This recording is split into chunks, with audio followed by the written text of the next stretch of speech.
Stand by. Is this thing on? Yes, Dan. Oh, hello. You're listening to Old News with Dan and Carrie. This just in. Breaking news to report. We are live. Old newscasters Can we just say former? Sure. Former newscasters reunite behind the mic after more than 20 years. Old news is good news. Stay tuned. Today, we are talking with award-winning broadcast journalist Steve Chamraz. Steve began his TV news career as an intern at TMJ4 in Milwaukee. He worked in many markets, including Madison, San Francisco, Kansas City, St. Louis, and Chicago, before returning years later to TMJ4. Today, he co-anchors the 4 p.m., 5 p.m., and 6 p.m. news. And before, he hosted the show Milwaukee Tonight. We'll talk about that in a little while. Dan and I worked with Steve and Madison at WKOW TV in the mid-1990s, and we are so glad to catch up today on old news. Welcome, Steve. Hey guys, I haven't seen either one of you in 23, 24 years, so this is a treat. Yes, It you is said great. you It's a treat left. for us. You left in July of 2000, and I Mhm. left in early 2001. Yeah, it's been 23, 24 years. And even back then, I mean, you worked the morning shift and I worked that night shift. So our Mhm. paths, if we saw each other, somebody was having a bad day. Yeah. Right. It So was it's rarely either- that we Totally. would. Yeah, Yeah, you're totally right. It's either I had to be in early in the morning for something, Mhm. although I filled in on the morning show a couple of times. Those were some of my first times getting to anchor, and that was a lot of fun. Yeah, I remember first meeting you, Steve, and back then we called you Shammy. Do people still Yep. call you Shammy? People still call me Shammy. That is the nickname. Those who know me call me that. Awesome, great. Well, if I happen to slip into that, you Fine. won't get mad at me, so that's good. So back then, Steve, you had just started. I think it was like late '90s, like '98 or something like that. And I remember, like you said, we didn't cross paths much, but you came over and sat on my desk, and you were talking about like using the internet to do Yeah. research for stories. And you were like one of the first guys I ever knew who was like actually using the internet to be a journalist. Mhm. And I was like, oh, well, I was like the old guy, like, oh, that'll never work, Get but off my lawn. you clearly turned it into something that worked very well for you. So that was one of my first memories of meeting you. And then of course, then you filled in as an anchor, and I was like Brett Favre, not wanting to leave the anchor desk because I knew, boy, this guy's good. I'm never going to get back on the anchor desk. You're too kind. And I remember that dumpy old KOW newsroom when Yep. I got there. It was like late June of '98. I was just like a month and a half out of college. There was one computer in the newsroom that had internet access, and it was up. There was the lower level of the newsroom. Then there was that one step up, which is I think where your desks were, Right. that kind of anchor pod up there. And there was that Mhm. one computer where you could get on the internet. And that's probably why we ran into each other, is because I was up there at the one computer where we could log on. Everything else, it was just like a newsroom, whatever the newsroom software was Right. at our desks. And then for our last year there, they finally gave everybody the internet at their desks. And wow, I mean, that was night and day. It was like in 1999, the lights came on in the newsroom and everybody had the internet, We had to answer email. right? Yeah. Yeah. And update the website. So the room I'm sitting in used to be the WKTI radio studio. Mm. And when Scripps acquired the journal stations, they eventually spun off the radio. So we have all these radio studios we don't know what to do with. So we've soundproofed the room, and it's just a room where if we have a quick interview to do, we can do it in here. If you got a podcast you want to sit down and do, it's just a little backdrop we can use for that type of thing. But it's crazy that this was when I was the kid here, the kid intern back in the '90s. I mean, there's a glass window there that you'd walk by and you'd see all the big FM DJs in here spinning records, or it's probably carts back then in the day. But now it's just our little playroom here we get to do little TV things in. And Was we're that like catching you. Reitman and Miller and those guys? Yeah, Reitman Reitman and That's Miller. what I was We're thinking of, we're too. right here in this space. I remember. That's so Oh, cool. that's cool. We're catching you in the middle of your news day. When did it start? Walk us through what you've done so far today and what is still to come.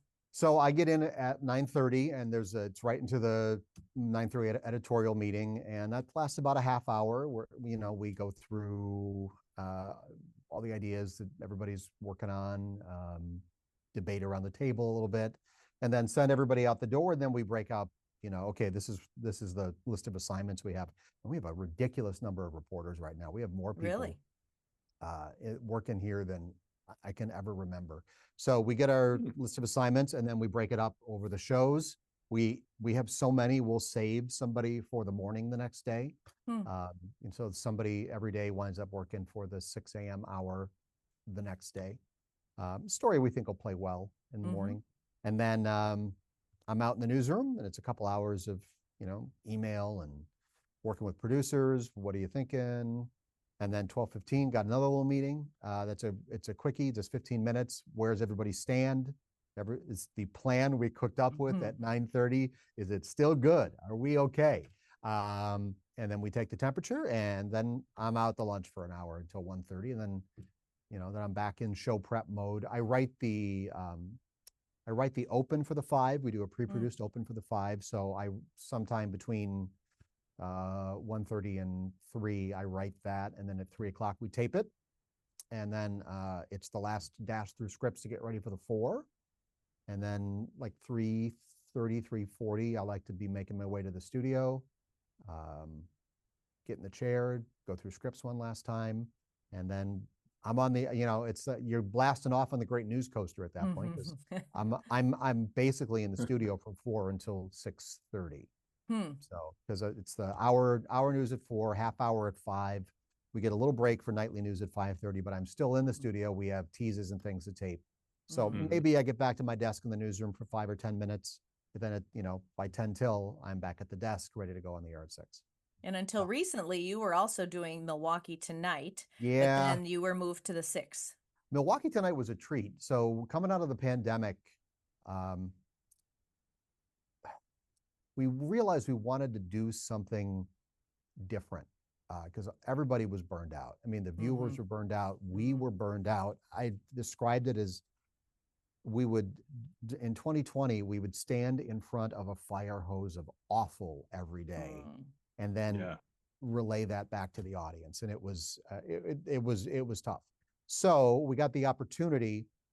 We got the 6:30 half hour back at local control.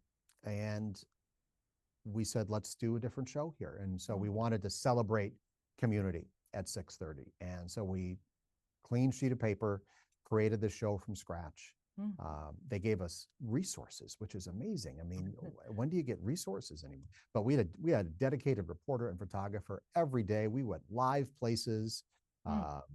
It was, the cool restaurant in town, the hidden gem that you've never heard of before, the people, your neighbors who are doing cool things.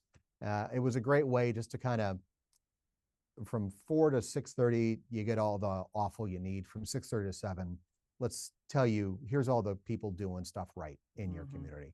And I got to do that for a little over 2 years before I handed it off to another anchor here in the building. And it was just what we needed at just the right time. Very cool. Well, a couple of things you just mentioned too, Steve. You said you had resources, and then before you said you have a ridiculous number of reporters in the newsroom, which is something that would be counterintuitive to what we hear a lot about in the news industry. A lot of people are making cutbacks and there's less resources and things like that. But it sounds to me like you guys might be going against that trend a little bit there at TMJ4. So our company has a strategy where they reevaluated what they have people doing in their newsrooms. We don't have as many photographers as we used to, but we have more multimedia journalists who are out there covering our communities for us. It was, how do we get more stories from the communities where people live? And it's a mixed bag. I love photographers. Everything I learned as a young reporter, I learned from going out on the streets with great photographers. And because working with a Zwicker, working with a Shivi, names we know, they were the ones that taught you how to do the job when you were green out of school. Yeah, you had some experience, you knew the rough outline of what you're supposed to do, but the practical, hey, I have 8 hours, I've got to turn something. Put me with somebody who's done this for 20 years and they're going to get me through the end of the day, those first couple of months when I'm still getting my feet under myself. I love photographers for that. So that's the one thing I think a lot of stations miss when they go the MMJ route. But I get it. We're also getting, I mean, we have at least one reporter in every county in the viewing area right now, embedded in those counties, and we're looking to hire another for a county where we don't have anybody right now. So it's an advantage that nobody else in this market has. Yeah, that's good to hear too, because you know, we hear of so many places that aren't getting covered, so many, especially those smaller areas within a larger market that are basically news deserts. And then when you have reporters in there like your MMJs, at least something's getting covered. And hopefully once they're there for a while, they bring that to the table and, you know, beef up the news that they're getting from those outlying areas. So that's great to hear. I mean, there's news in these places. There are stories. Absolutely. It's just you've got to put someone there to find them on a regular basis. Sheboygan County, for example, when I first got here, the second go round, like 15 years ago, I was a nightside reporter, and I'd wind up in Sheboygan a couple times a month. I mean, for a smaller community, Sheboygan punches above its weight with weird news. And I'd be, you know, they were trying to recall the mayor who was having troubles with alcohol or something, and there were huge fights in there. I think they call it a common council up there. So, you know, I'd be up there a lot for things like that. Now we have somebody there, and it's not somebody who lives in Milwaukee parachuting in. When that story happens, we have somebody who hopefully knows the people who are there and can do it the service it deserves. Yeah, it gives you so much more confidence too as a reporter when you're there and you're covering that area. Right. I'd walk into the room and I don't know any of the players. You know, Mackenzie, our reporter up there, hopefully she's learning the names and they know her, and they can connect a lot easier than I did back in the day. Are you doing any investigative journalism like you've done in the past now? Not as much as I used to. Things kind of tapered off for me. We wrapped up a big project last year called Project Drive Safer, and I was I kind of did the tent pole stories. It was a year-long project. We reported on reckless driving every day for a year, and I did some of the bigger investigative pieces in that project. And when that ended, my schedule also got shifted to do more hard news during the day. So I don't have as much time to do that work, but I'm always still, I'm working on some big interviews right now. I sat down and I interviewed someone the other day, and we'll turn that in the next week or two. So if I want to do something, there's an opportunity to do it. It's just not part of my big expectations of my job anymore. Of your daily life. Was investigative work what you enjoyed the most when you were a reporter, or were there other genres of stories you liked the best? You know, I liked it all. Being an investigative reporter was great because you got, at least the way I came up through investigative reporting, when I worked in Kansas City or when I worked in St. Louis, I did 16 to 20 stories a year. But when you did those stories, you needed to be swinging for the fences every time. They had to deliver ratings. They had to tell a story that no one had heard before. The industry moved away from that mentality where, you know, oh, you got what? I'm paying you what? I need you on the air more often than 16 to 20 times a year. So, you know, can you go do this thing? I'm like, well, yeah, it's not investigative, but sure. So then I went to Chicago and I became a general assignment reporter in Chicago, which was a blast as well. When you get to cover the news in a crazy city like Chicago, which is also home for me, it's where I grew up. That's a dream come true. So both were great. I got to tell great stories as an investigator, and I got to see amazing stuff as a GA reporter. I was a GA reporter in San Francisco as well. And I mean, talk about a crazy city to cover the news in. San Francisco is up there right with Chicago. So both were really, really enjoyable for very different reasons. Were there hard things about investigative reporting, Steve? Because I know you seem to be one of those type of people who could, you know, the ambush was not something you were afraid to do. You know, and that's not always part of investigative reporting, but sometimes you had to do that. Was that a hard thing for you to do? You never, I'm older now, you know. I was 27 years old in my first investigative reporting job, and you think you know, You think you're invincible at 26, and you do what you're a lot more willing to do what the boss is telling you to do at 26, Right, 27 years right. old. So I did a lot of stuff in my early days that I probably wouldn't do now. Although, as part of Project Rise Safer, I did an ambush outside a courtroom with a guy who Mhm. was the most ticketed man in Milwaukee over a decade, or however we calculated it. You know, you get the interview, or you can get the interview. Right. But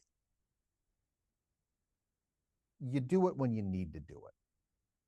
That's my take today. If you need to do it, you do it. If there's no other way around it, you do it. Back when I started, the jumping out of the bushes interview was part of the expectation, Yeah. because it added something to the story. And that was kind of the mentality of the newsroom I was working at the time. And I don't do that much anymore. So that probably tells you where my thoughts are on that. I get it. I always had a level of respect for people who could do it and do it at the right moments, Right. Steve, because that's a tough thing. And I think people don't always understand that as viewers or as news consumers. Some people are, put off by it.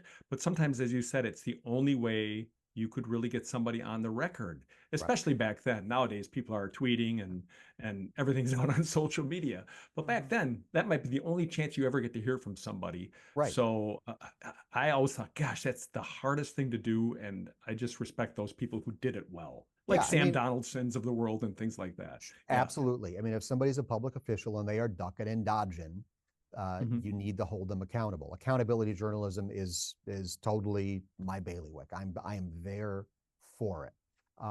Jumping out of the bushes to create drama in a story, I'm not there anymore. I get it. And I get it. that's something you grow out of. Plus, your knees get too sore doing that now. So, Right. yeah. Some of your investigations have actually changed laws, as I understand. Can you tell us about some of the stories you've done that have had big impacts? Yeah, I mean, we did back in Kansas City, we did one of the the Chris Hansen, the Catch a Predator stuff. Mm-hmm. So Yes. we did it's funny, TMJ4 did the very, very first To Catch a Predator with the people behind it. And then we saw it in Kansas City, and we found a way to grow it into what looked more like what you saw on Dateline NBC. I don't want to say anybody ripped anybody off, because I don't want credit for anything, because John Mercure here in Milwaukee did it first, and he will always get the credit for that. But we did it real big in Kansas City when I was there, and as a result of it, we got the FBI was able to convince the federal government to build a forensic crime lab in Kansas City, which I believe still exists today, like computer crime lab. And it's funny, the U.S. attorney said, "Come on, let me show you the house that Chamraz built." And I'm like, "Oh, come on, you're kidding me." But he was serious, because our reporting put a light on something that he was able to go to D.C. and say, "Hey, we've got a gap here. Give us some money. Let's throw some people and some resources at it." So that was the first big thing I was able to do. In Kansas City, that was Kansas City. St. Louis, St. Louis was my first actual law. I still have the pen somewhere. The state rep who authored the bill gave me the pen. There were these weird clothing donation boxes that were starting to show up around town in St. Louis, and people thought, if you see a clothing donation box, oh, I'll put this in here. It's like Goodwill. Right. It's going to go to charity. It wasn't going to charity. You were giving it to a private company that was taking and then selling your clothes. Oh my gosh. And people didn't realize that. It wasn't the biggest thing in the world, but those boxes in Missouri are now required to have a label on them that says you are donating to a for-profit entity by, that was my first big win. Right there. There's been some other stuff here in Wisconsin. We tried really hard. We didn't get it done. Trying to go after illegal daycares in Wisconsin, tougher regulation of illegal daycares. The last story I did back when I did more investigative reporting, I think we're up to 8 or 9 children in a span of years died in illegal daycares in Wisconsin. You know, they exist off the radar until something awful happens. Right. So the effort was to try and pull more of these at-home daycares onto the radar so the state can keep tabs on them. So, you know, these deaths can be prevented. And then also, I'm not done with it yet. I may take another swing or two at it with the lawmakers I've worked with. Getting tougher on people who drive without a license. In the city of Milwaukee, you can drive without a license and get caught an infinite number of times, and you will never get anything more than a traffic ticket. You will they will write you a ticket and they will send you. So there's really no incentive to have a driver's license in the city of Milwaukee, which is what part of the reason why we have the reckless driving problem we have here. So many people just living outside the system. We got really close. It got out of the Senate and it didn't make it out of committee in the Assembly last session. They may take another run at it next year. So. Can you tell us about, you also did an investigation that involved Walmart, and that ended up really getting food to some people who might not have been getting food before. Explain how that all worked. Yeah, this was also in St. Louis. I had a really good time in St. Louis. We did some great stories there. My producer, Steve Perrin, happened to be shopping at it was a Walmart or a Sam's Club, and he was there late in the day, you know, like 8:30, the hour before closing or whatever it was. And he saw these workers just clearing shelves of baked goods. And he said, "What are you doing with all that?" He says, "Oh, this goes in the trash."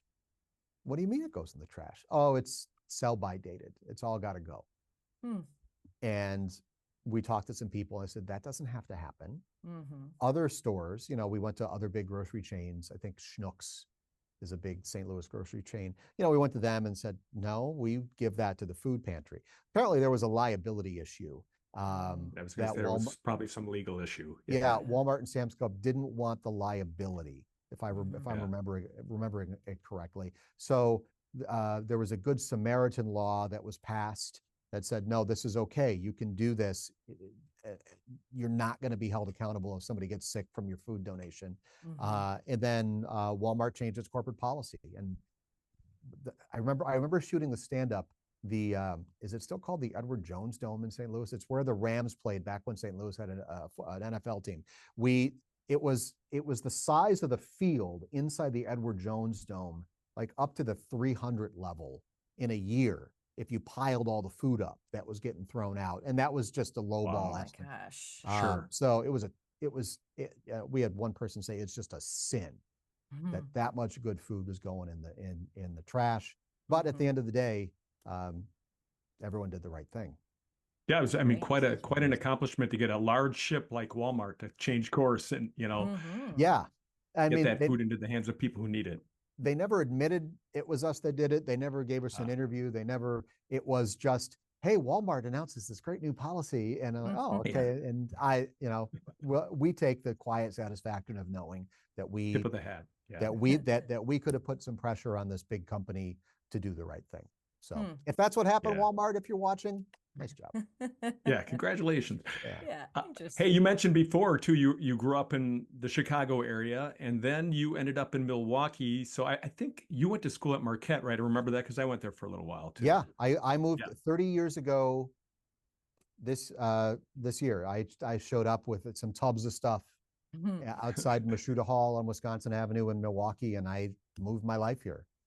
It's crazy to think it's been 30 years since I started college here at Marquette, but it was the best. I mean, I moved to Marquette. I get my first internship at TMJ. I'm working at TMJ today. My wife and I, we didn't meet while we're at Marquette. She was a few years behind me, but we met because of Marquette, because the alumni connection. I mean, had I not made that decision, who knows what my life would look like today. When you were an intern looking around at TMJ, did you ever dream you would be there at the anchor desk for 4, 5, 6? No. It's what, the room was full of giants back then. I mean, Goucher and Meekins and Jacobs and Nancy Chandler and Lenise Weeks. And it was just amazing to look out on that room and like, wow, I want to do that someday. Wow. Be careful what you wish for. Right? Yeah, there you are. Because hey, this could all be yours someday. The day I came back from my interview, it was like December of 2010. I came back from my interview for this job. It was so weird because the building smelled the same as I remembered it Oh yeah. from 13 years, or I hadn't been in the building in 13 years, and it smelled the same. And there's a doorknob on the back door. It's been fixed today, but it was loose, and then it would catch. So you'd have to pull it down like 20 degrees, and then it would catch, and the lock mechanism would open. It was still like that all those years later. And I think in just the last 5 years, we finally replaced it. Just uncanny that you can come to a place and it's the soul of it is still so much the same. What was the secret to your success of getting back to Milwaukee and then being on the anchor desk? I think that I was here before. I'm pretty sure that Bill Barra and Steve Wexler, who hired me that go round, they liked that I had roots here. You don't succeed in Milwaukee if you're not really from Milwaukee. And this is one of those towns where they like their own. And even then, someone even said to me, you'll be on the air for 7 years before people start to recognize you. And then it's everywhere. Everyone's going to know who you are, but it takes time to build. And having that background here, I think, was very helpful. I was also willing and available. That's always an important piece of it, right? I wasn't under contract at the time, so it was, hey, let's do this whenever you want to. It was the right thing at the right time for me, though. I was in Chicago, when I was in Chicago working as a freelancer, which you can do in Chicago. I mean, because of the unions down there, you can work as a freelancer, as a TV reporter, and still make a living. Right. But I wanted the security, I wanted to get married. I wanted to buy a house, things that are harder to do. Right. Yeah. As a freelancer. So coming here allowed me to kind of grow up. And it was the right thing at the right time. But being from Milwaukee, having the Marquette roots, knowing the newsroom, being able to walk in the room the day of my interview and know 3/4 of the people in the room, that one of the photographers that I worked with as the kid intern walked up to me, shook my hand and said, "Mr. Chamraz, welcome back." I mean, it's that had to have helped. It's Highway 100, not Highway 100. That kind Well, of stuff, right? Yeah. We do like to pronounce it correctly on the air, though. I know. So since we're talking about Milwaukee, and I agree with you, it's a great place. What are some of your favorite things to do in the Milwaukee area? Some of your touch points there? We have we have 2 Weimaraners. We live in Whitefish Bay, which is 3 minutes here from the station. Very lucky I have a short commute, but we walk to the lake with the dogs all the time. That we have this inland ocean 6 blocks from our house. That's awesome. It's crazy for a kid who grew up on the south side of Chicago, surrounded, you can't walk to water where I grew up, but now I can walk to water every day. Having the lake is amazing. We love a little town called Cedarburg, about a half hour north of here. Just beautiful. Great little quaint small town. We'll be there. Their Wine and Harvest Festival, I think, is this Sunday, and we do that every year. That's a nice little, although it's going to be like 85 degrees on Sunday, it is not the day you want to have a harvest festival. Yeah, right. And as we're doing this, it's September 18th, so this will get dropped after that, but people will realize, oh yeah, that was back in September. It is so warm this fall. Yeah. I heard someone say this a couple of weeks ago, and I think, hey, that's exactly me. I like to enjoy my mortgage. That is one of my favorite hobbies. That's a good way to put it. I'm with you, too. Steve. I like to one of my favorite things. We have a great we have a great backyard. We remodeled the first floor of the house in our backyard a couple of years ago. Living in it, I was one of those people that, at home for 7 months during 2020, you start looking around at the 4 walls and you're like, we could do something here. Is it time? So we built a really nice patio for ourselves in the backyard, and we live out there Oh. like 9 months a year because we actually put a cover on it. You put a heater out there and you can be out there deep in the November. So a lot of Yeah. time just hanging out in the yard with the dogs, having friends over. We'll even pull a TV out in the backyard on a Sunday afternoon and watch football. So Watch Packers, right? The Packers, not the Bears. sure. Yeah, there you go. Sure. You keep that to yourself, right? Sure. Yeah, that was a very neutral face. I love the Chiefs.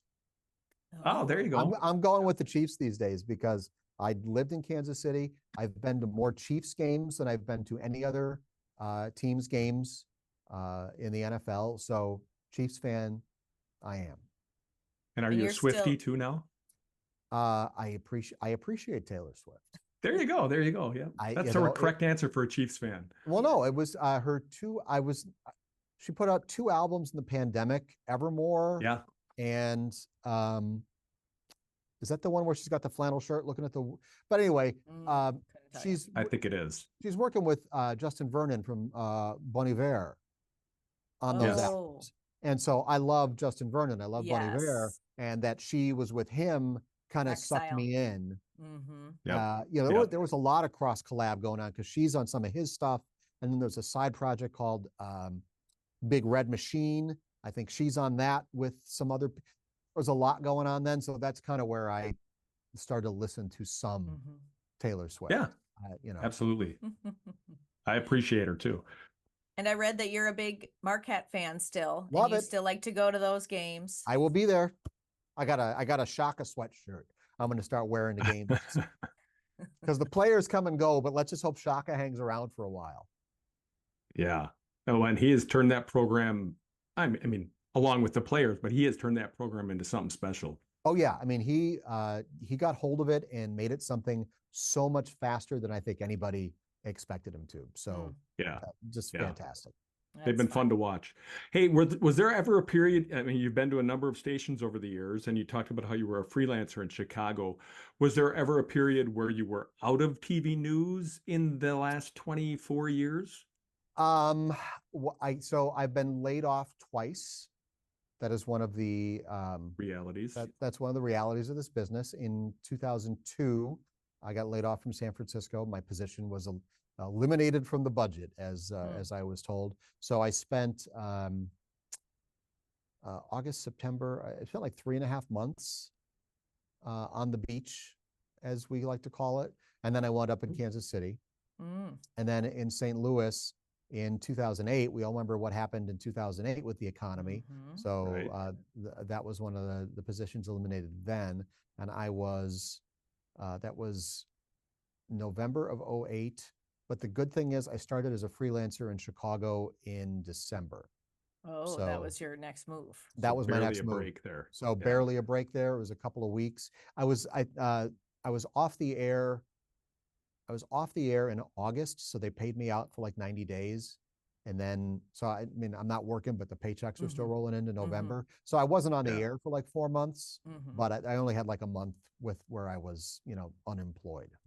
So there was never a period where you thought to yourself, maybe I'm like in that 3 months in San Francisco, you never thought, maybe I'll try something else. It's all, I mean, journalism stayed with you and that's what you wanted to keep doing. I thought of it. Being at home in Chicago, I left San Francisco, moved back home in with my folks for a couple of months, just to kind of reset everything. I was 27 then, 26, still 27 a kid then. So, moved back in with mom and dad for a couple of months, get my feet back under me. I thought about it because I was in Chicago and I'm like, what could keep me here in Chicago? Because I liked being 27 and living in Chicago. Yeah. I did some freelance, writing and TV back then. I looked at some other stuff. When I was doing freelance work in Chicago the second time around, as a reporter, thought about it a little bit, but never really jumped at it. Nothing never came my way. And then Milwaukee called. My agent at the time sent me an email saying, would you be interested? And there was a trading of emails back and forth, and he, Bill, the news director who hired me, says, "Don't tease me." So he saw my reel and he was immediately like, "Yep, if this guy was a TMJ4 intern and he wants to come back, we'll take him." At what point did you get an agent? I got an agent when I was at KOW. Really? Jeff Gillen hooked me up with Oh. his agent. Oh. And that's what got me from Madison to San Francisco. Oh, interesting. Yeah. Have you stayed in touch with Jeff over the years at all? Or I mean, I know you meet so many people in the business. I see him on social media every once in a while. Is he still on Sure. Facebook? Is he still out there? Boy, I don't know. Yeah. I'm not real good on that. I'm going to have to go look for him now. But yeah, he was, last I saw, he was like at Channel 8 in Vegas. And I don't know how long ago that was. I believe he retired. I do remember that. Okay. Yeah, great guy. He was so good to us in that newsroom. Yeah, back in the day. He made me such a better writer. It's so remember the 5 o'clock back in the day. It was Wendy and Rachel Kisco and Wendy Warren did the 5 together. One of them was on vacation and the other one called in sick. So Jeff was already subbing on the 5. And they needed me as to emergency anchor in the other chair. And we had the most fun. We called it the Man Show. Hey, everybody, welcome to the Man Show. You know, the two dudes out there, you know, the 2 female anchors every day replaced with these 2 guys at 5 o'clock. But I remember writing scripts for that show. And Jeff would say, I see what you did there. Try this. And I mean, I remember the lines. There was something about hybrid. It was something about like hybrid cars, you know, gas guzzlers, or, you know, something that just sips. You know, he had a really great way of turning a phrase. Do you want to know a secret about the Beatles? They're going to be paperback writers. You know, he helped me turn that line. It's amazing the things, you know, 20 some years ago, you remember those little lessons that stick with you. And Jeff gave me a few of them, and Jeff gave me the agent that gave me my first big job. So still on the agent topic, I know we've talked with different people about agent, no agent, when they got an agent. That was kind of a leap of faith on your part, I think, to get an agent at that level, just because we were a smaller market. I mean, 80s or something, not making a ton of money. But I'm just thinking Jeff must have really seen in Steve was making a ton of money. No. you were making millions. No, but Jeff must have really recognized your potential to be like, hey, I can see you could really go places. Why don't you talk to my agent to even have that conversation? So I'm gonna bite off part of this first. Todd Pritchard hired me in 1998 for the grand sum of $22,500 a year. Right. If people have listened to this podcast before, they know that nobody made a lot of money. Nobody made a lot of money. And then at my 1 year, I got $23,500 a year, and then Todd's like, Steve, so time for you. So you're now at $24,500 a year. I'm like, Todd, thank you, but I'm going to San Francisco. So please tell me that was a significant increase. I was going to say, let's hope it was a big jump. Here's the thing. I mean, it was a $100,000 a year job. I was 25 years old, making $100,000, moving to San Francisco. Quite a hop. What a leap. Do you know how expensive? My rent in Madison, I lived at High Point and something or other out there on the west side of town, $600 a month, and I had a pool. Yeah. I 700 square foot apartment in San Francisco cost me $2,400 a month. Yikes. There's a third of my take home. Oh, no, like almost half my take home. That's like 4 times what you were paying in Madison. Oh yeah, it was nuts. Yeah, my salary quadrupled, but my rent quadrupled. Right. So it was. I love San Francisco. I'm glad I did it, but it was, it a rough couple of years because you just you don't make enough. It's the business doesn't pay. I mean, you're gonna say $100,000. That's a lot of money. Yeah, it is on paper. It is, but when you're in a city that expensive as San Francisco, I mean, it was crazy. But Now yeah, the second part. yeah, Jeff was good to me. I mean, Mm-hmm. he taught me how to do stuff better. Um, you know, he taught me the difference between a live shot and a lounge act. You know, you don't get too goofy out there. But then he's like, hey, oh, no, the reason he gave me his agent, I remember this because we worked for Shockley back then, Mm-hmm. Right. and Shockley bought a station in Rochester, Minnesota. I don't know if you guys remember Yeah. this. Yep, I do remember They this. bought the Fox station in Rochester, and they asked me if I would want to go be the anchor at the station in Rochester, Mm. and anchor and kind of like be a managing editor up there as well, which is a huge. I mean, Sure. what a nice thing to ask you to do. Big leap, yeah. Yeah, Jeff saved me from that. He said, Steve, don't do that. Oh, really? Talk to this guy. Oh. So it was like a 6 month so I signed with the agent, and then it's a 6 month process of, you know, polishing yourself to the point where you're ready to go. Mm-hmm. You know, I was a rough stone, and I'd send my agent tape, and he'd say, okay, you got to do this, you got to do this, you got to do this. Send me tape. I would, and it was just evolve. Mm-hmm. And then finally there's enough where, you know, we actually send out little tapes back in the day. Now Mm-hmm. everything's just a link in a Vimeo file. You get enough tape, you send it out to people, and then they want a second tape.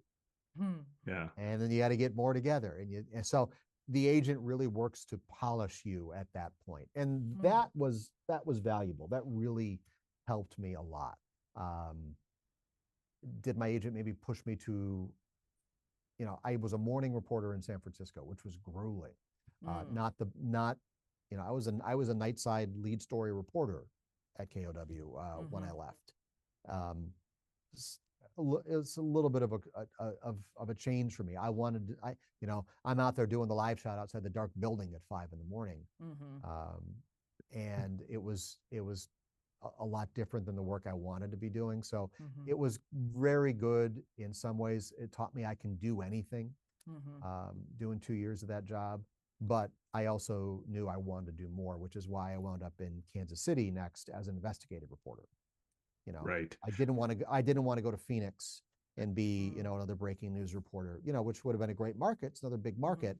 You know, I significantly dropped down in market size. Kansas City, I think, was like 30 at the time, but I got to do a much bigger job. And when I did the math, cost of living wise, I was making more money than I was in San Francisco. Back in the Midwest again. Yeah. Yep. Well, and that is not an uncommon trajectory in the television news business, is it? For, you know, people might see it as you're jumping back market size, but when you're taking different types of jobs, that you hear that quite often, isn't it? Something you hear quite often. Don't be afraid to say that this thing didn't work and I'm gonna go this way. I mean, great advice, right? You've got to be able to pivot. You know, being a big market morning show reporter wasn't the thing for me. Being an investigative reporter, that was great. It was I got to grow in so many different ways in that job, and then I got to be an investigative reporter in St. Louis. And then, you know, I was doing my work in Chicago, market number 3, again, big market. Don't be afraid. I'm not getting the contract here. You know, they're not hiring. Chicago's a market where you can survive as a freelancer and eventually get hired. And it just wasn't happening because the economy wasn't there at the time. But there was a job here. So don't be afraid to come this direction. I've been here 15 years now, and now I'm the old guy with the white hair in the newsroom. So and having a good quality of life. My quality of life is amazing. I get to go. I go home for lunch every day. I let the dogs out. I'm home at 6:45 every night. I'm going to get off the air here, run home, put some clothes on. I'm going to go to the Brewers game. So it's. Hope you're sitting in the shade. Oh, it's a 6:40 start. So. Oh, you're good then. Yeah, I don't think you're it's much of an issue at 6:40 at night. I guess it's late in the day here. Yeah, but it's things turn out well. If you're thoughtful about things and you're willing to pivot if something isn't working, don't be afraid to rip the tablecloth off the table every once in a while, because things will settle out the way they're supposed to. Do you find yourself now in that position that Jeff was in with you? Do you find yourself having those opportunities to mentor other people in the newsroom? Because you are the guy with the white hair now. I'm the old guy now. Yeah. I'm gonna be I don't want to say that. I'm gonna be 50 in 13 months. Bragger. He's just a baby. Oh, kid. hey, I'll take it. You guys want to call me that? I will not. You're in the stop you. prime of your life. Yeah, I mean, I'm the one that some of our reporters come to when they want help with things, and it's really great to see. We had one of our young reporters in the newsroom get her first 2 Emmy nominations. And I walked over to her and I hugged her. I told her how I'm so proud of you. I know you worked so hard to get these. Right. It's to encourage and to teach and pass on little nuggets, that have been given to me over the years. It's my job to pass them on to somebody else now. So, well, and you've Great to won hear. a lot of awards yourself. I happen to have a little list here. Let's see, National Headliner Award for Investigative Reporting, a finalist for the Investigative Reporters and Editors Award, won 10 Regional Edward R. Murrow Awards, 9 Mid-America Emmy Awards, 8 Wisconsin Broadcasters Association Awards, and 3 awards from the Milwaukee Press Club. That's quite the list. yeah. Is that it? That's all. Underachiever right here. Fantastic. Was that all for Congrats. investigative work, or was that for some other stories as well? A mix of stuff. I have my favorite award. I have an Edward R. Murrow for news writing. Oh yeah. And that's it's crazy because I am so many of the news writing. It was a regional Murrow. So many of the regional winners for Murrows are just the great flowery TV storytellers. Your Boyd Hooperts, your John, I think it's John Stofflet. Stofflet was another one. It's funny, John Stofflet was one of the resume tapes I watched when because John and I had the same agent for a while. Oh, really? He was working as a reporter, I think it was in Seattle back in the day. Yeah, at King. Yeah, he was at King. He did great stuff there. Wayne Friedman. Awesome. We talked with John in season 1. Go back and watch. You go back. Put link. Click here. That's click right. here. Oh, that's a little advanced for us. Maybe we'll figure it out. Click here. Click here. Link down below. Yes. But those are the guys that would always win the regional Murrows for news writing. And I submitted a compilation of investigative pieces, and that investigative storytelling was able to win a news writing award. That I thought that was pretty cool. So that's the favorite award I have. I keep 1 Emmy on my desk. It's my one and only Chicago Emmy. Milwaukee, Chicago are the same region for Emmy competition. So I have 1 on my desk, and that's for environmental reporting. I keep 1 out in my den at home. That's for investigative reporting. And I gave my mom and dad 1. But all my other awards are in a box in the basement. I don't look at them. I don't think of them. When we talked with Lisa Fielding and about her experience during COVID, she was saying that, after going so hard, the long hours, the terrible news, all of the things that were happening during that time, it was after that she kind of felt a mental health crisis almost, that she was like, oh my gosh, everything was really weighing on her once the adrenaline stopped. Did you experience that? And if so, how did you address that? I think I rode the COVID wave pretty well.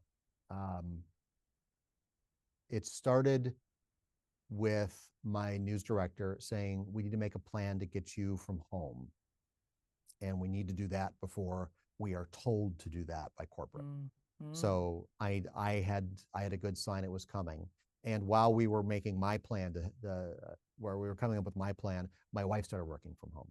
My wife is a medical clinical psychologist. She works in mental health, which was very helpful to have around during that time. It was also great. It was also great to have a coworker at home. She was in her office at home, doing medical care, doing patient care all day long. I'm in the next room doing TV. Mhm. And we had no more than 10 people in this building at any time during the COVID.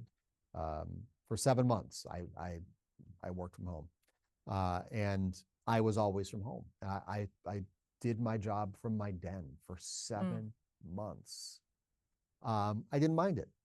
I didn't mind it. It was between Zoom and cell phones and meeting each other in the parking lot to hand stuff off. Again, I live 3 minutes from the station. So I was able to swing by if I needed equipment, or if you have to shoot trade the little cards for video purposes or whatever. Really easy to do.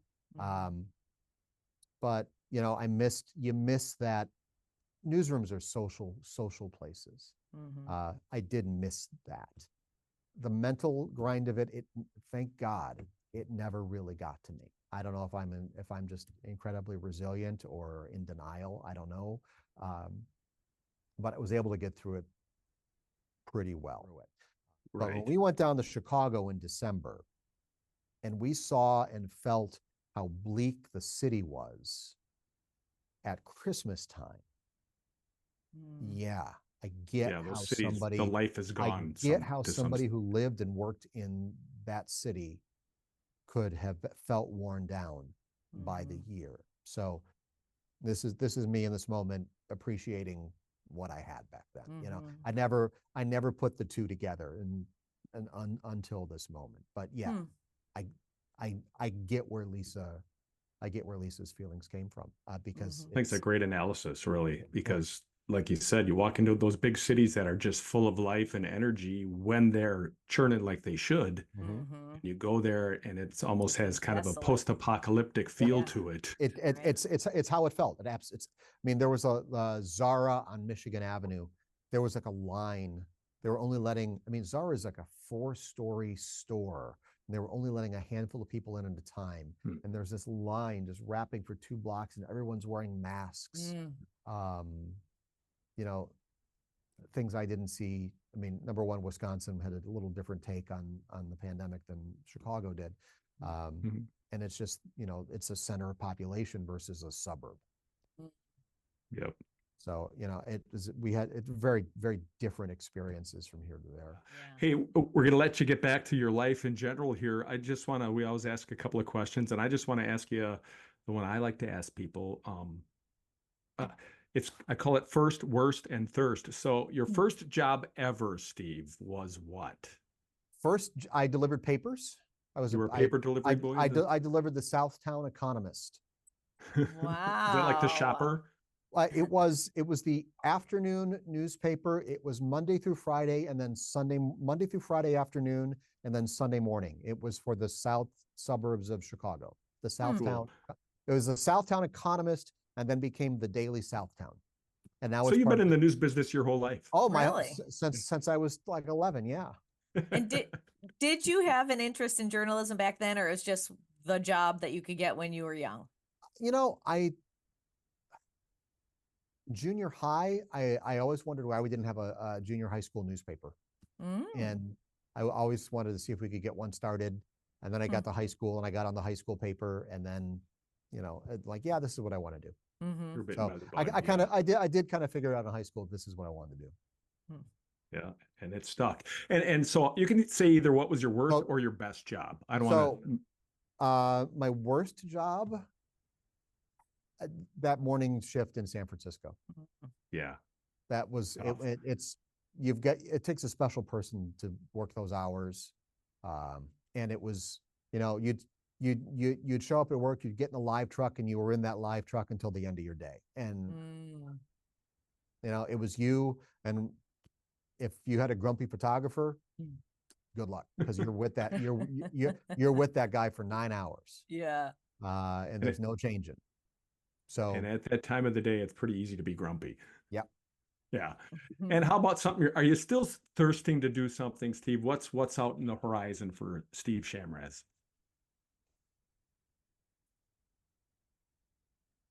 I'm pretty fortunate to be where I am.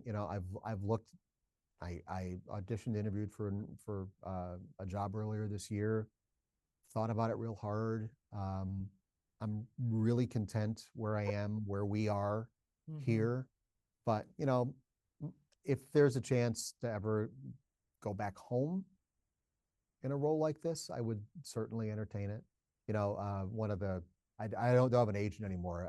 The recruiters, at this level, you don't really need an agent because the recruiters have your stuff, and when you're available, they find you. But one of the recruiters said, "So what's the one thing that you would not say no to if it came calling?" I said, "Well, if I can do a job like this back home in Chicago, call me up."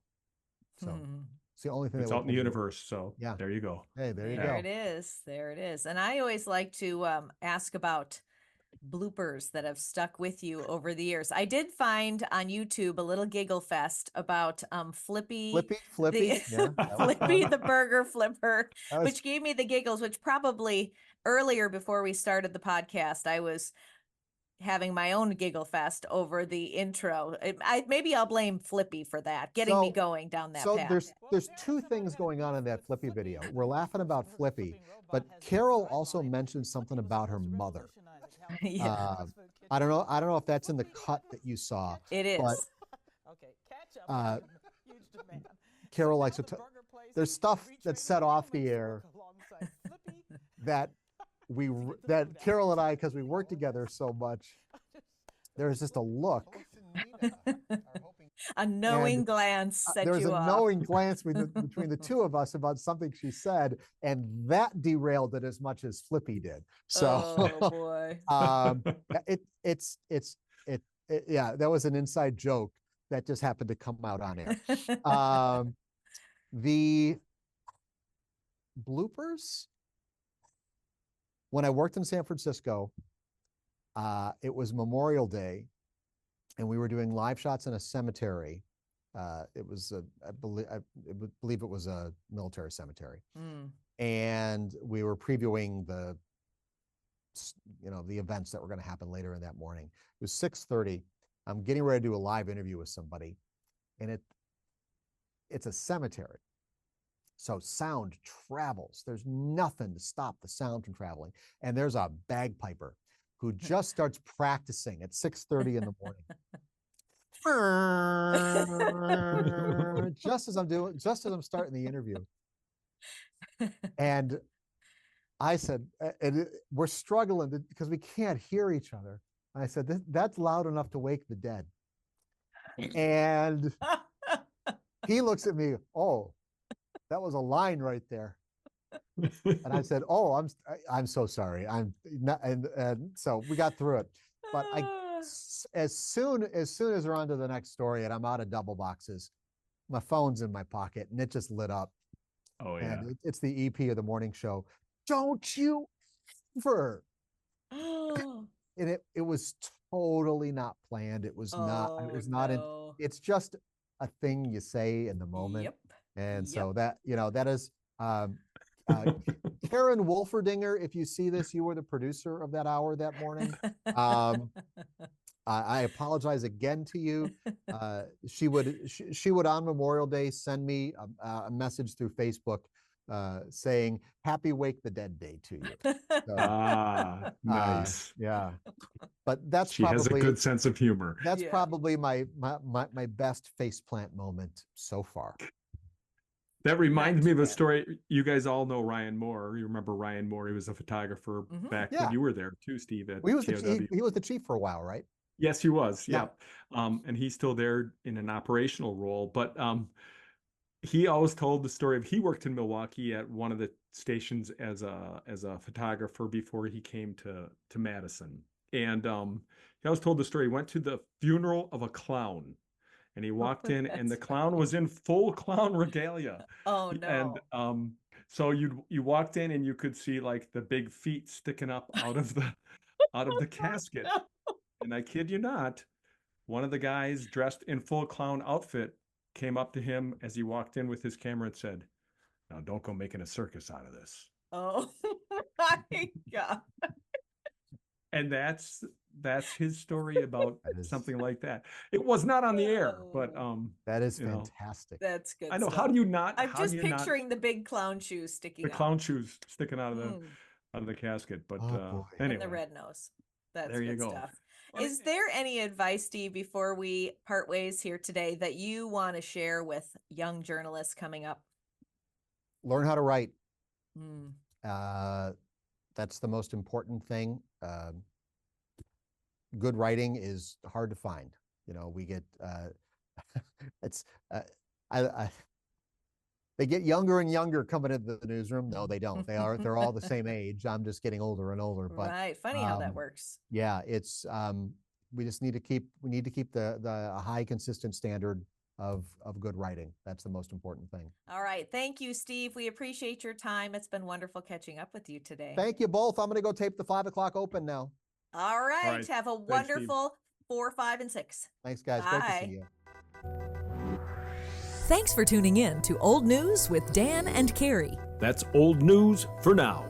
Join us next time.